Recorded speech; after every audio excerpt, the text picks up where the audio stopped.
Ja, her ser vi så en typisk tyrkisk byggekran. Det er højteknologi i tyrkisk forstand. Og ja, så er stenene i trillebøren helt til top. Whoopsie. Så landede de på toppen. Og så er der vist lige lidt små reparationer med byggekranen. Jeg skal nok lige sikres med et par ekstra søm.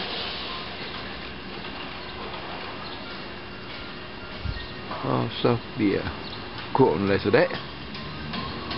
Og en tom trillebør bliver sat ombord.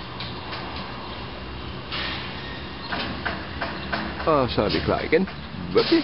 Så er der afgang dernede af. Ja. Og det sikkerhedsmæssige, det er jo helt i top. Som man kan se, så er der ingen af medarbejderne nedenunder, der overhovedet er i fare. Så der er der ingen grund til at bruge hjælp.